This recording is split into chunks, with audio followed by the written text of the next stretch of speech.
যারা ভিন্ডি ডাল খেয়েছেন তারা তো জানেন, যারা এখনও ভিন্ডি ডাল রান্না করেন নাই একবার এইভাবে রান্না করে দেখুন, আশা করি ভালো লেগে যাবে। আসসালামু আলাইকুম, আফরিন কুকিং লাইফস্টাইল থেকে বলছি। বরাবরের মতোই হাজির হলাম ভিন্ডি ডালের রেসিপি নিয়ে।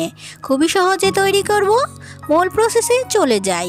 ভিন্ডি ডাল রান্না করার জন্য মসুর ডালটা নেবেন, এতে টেস্ট অনেক ভালো আসে।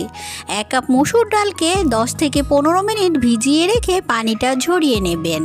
রান্নাটা শুরু করে দিচ্ছি। একটা প্যানে প্রায় 4 টেবিল চামচ রেগুলার তেলের সাথে 4 টেবিল চামচ পেঁয়াজ বাটা দিয়ে দেবেন। পেঁয়াজটাকে একটু ভেজে 1 চা চামচ আদা রসুন পেস্ট করা দেবেন।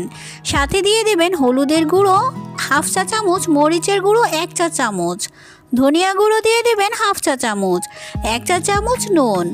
একটু ভালো করে সব কিছু একসাথে ভেজে নেবেন। ভেজে নেওয়ার পর ধুয়ে ঝরিয়ে রাখা ডালটাকে দিয়ে দেবেন। গ্যাসের ফ্লেমকে হাই করে ডালটাকে মশলার সাথে কিছুক্ষণ ভুনে নেবেন, এতে কিন্তু ফ্লেভার ভালো আসে। ডালটা যখন ভুনতে থাকবেন তখন একটা তেজপাতা দিয়ে দেবেন, দারুণ ফ্লেভার আসবে। ভুনে নেওয়ার পর দিয়ে দেবেন 4 কাপ পানি। খুব ভালো করে নেড়ে ঢাকা দিয়ে রেখে দেবেন সেদ্ধ হওয়ার জন্য। ডালটা সেদ্ধ হতে হতে আমরা ভিন্ডিগুলো কেটে নিচ্ছি। আচ্ছা, ভিন্ডি কাটার প্রসেসটা জেনে নিন। ভিন্ডি অবশ্যই কাটার আগে ধুয়ে নিতে হবে। এভাবে মাথাটা আর লেজটা ফেলে পছন্দ মতো সাইজ করে কেটে নেবেন। ভিন্ডিটা যেন স্লিপারি ভাব না থাকে, এভাবেই রান্না করব। জেনে নিতে পারেন কিভাবে স্লিপারি ভাব থাকবে না। আচ্ছা, এখন ভিন্ডির সাথে নিয়ে নিচ্ছি 3টা বড় সাইজের টমেটো। টমেটোগুলো কেটে নিচ্ছি। এরই মাঝে কিন্তু ডাল সম্পূর্ণ সেদ্ধ হয়েছে। কেটে রাখা টমেটোগুলো দিয়ে ঢাকা দিয়ে দেব।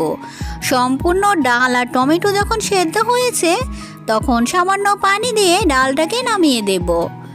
এখন একটা প্যানে প্রায় 2 টেবিল চামচ রেগুলার তেল নিয়ে নিচ্ছি, সাথে 1/2 কাপ পেঁয়াজ কুচি। পেঁয়াজটাকে একটু ভেজে নেব। একটু ভেজে নেওয়ার পর দিয়ে দেব 2টো শুকনো মরিচ আর 1 চা চামচ গোটা জিরে। এখন শুকনো মরিচ আর গোটা জিরে পেঁয়াজের সাথে খুব ভালো করে ভেজে নেব। বলেছিলাম ভিন্ডিতে স্লিপারি ভাব থাকবে না। এই পেঁয়াজের সাথে অবশ্যই ভিন্ডিটাকে ভেজে নেবেন। ভেজে নেওয়ার কারণে কিন্তু স্লিপারি ভাব একটুও থাকবে না। খুব ভালো করে ভেজে নেবেন। যখন ভেজে নেওয়া হয়েছে তখন সেদ্ধ করে রাখা ডাল আর টমেটোটার সাথে দিয়ে দেবেন।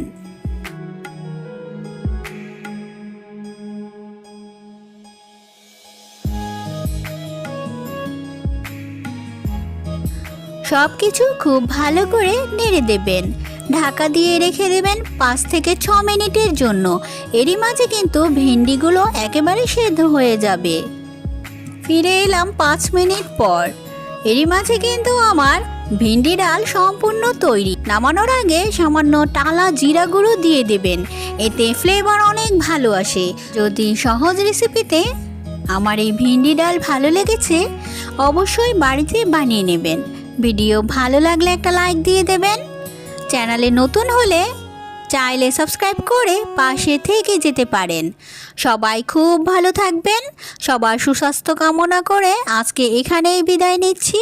হাজির হয়ে যাব নতুন কোনো রেসিপি নিয়ে। আল্লাহ হাফিজ।